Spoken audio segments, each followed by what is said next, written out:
Солнце нещадно палило, раскаляя металлический кузов пикапа до такой степени, что прикоснуться к нему было невозможно. Лина, так местные дети прозвали Пуму, иногда подкармливая ее остатками еды или принося воду, лежала в дальнем углу кузова. Она пряталась в редкой тени, пытаясь хоть немного укрыться от жары. Тяжелая цепь, сковывающая ее шею уже 5-й год, звякнула, когда Лина с трудом попыталась сменить положение. Когда-то ее золотистые глаза сияли жизнью, а тело, наполненное силой, было готово к прыжку. Она помнила, как легко пружинили ее мышцы, когда она кралась по влажной подстилке джунглей, как обволакивал ее аромат листвы и земли после дождя. Но сейчас все это казалось далеким сном.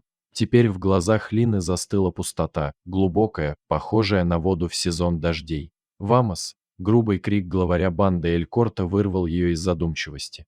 Этот голос Лина узнавала безошибочно, он всегда предвещал унижение. Ее снова выведут на публику, чтобы заставить рычать, пугать зрителей, которые снимали ее на телефоны, или позировать рядом с пьяными посетителями. Лина уже не сопротивлялась. В первые месяцы она боролась за свободу, получая в ответ удары шокером, жестокие побои. Но позже поняла, что любое неповиновение приносит лишь боль. Она подчинилась и делала все, что от нее требовали. Ночами, лежа в кузове пикапа, закрытого грязным брезентом, Лина смотрела на звезды, которые мерцали сквозь маленькие щели. Она думала о том, как выглядели джунгли, о звуках птиц и шепоте ветра, пытаясь удержаться за остатки памяти о прежней жизни. Однажды вечером девочка Мария, самая младшая из детей, часто кормивших Лину, тихо сказала, протягивая ей кусок мяса, может, это будет в последний раз.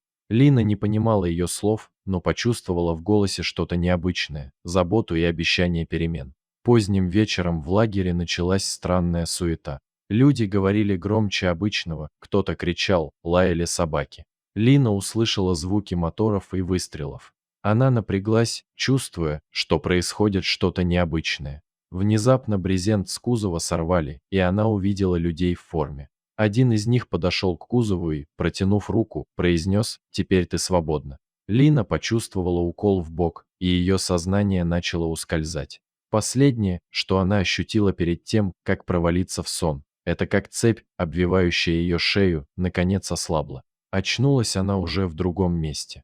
Это была просторная клетка с мягкой подстилкой и свежей водой. Люди в белых халатах осторожно обрабатывали ее шею, где остались глубокие шрамы от цепи. Один из них сказал, несмотря на все испытания, она жива и здорова. Такое впечатление, что ее спасла надежда. Через несколько дней Лину перевезли к границе национального парка.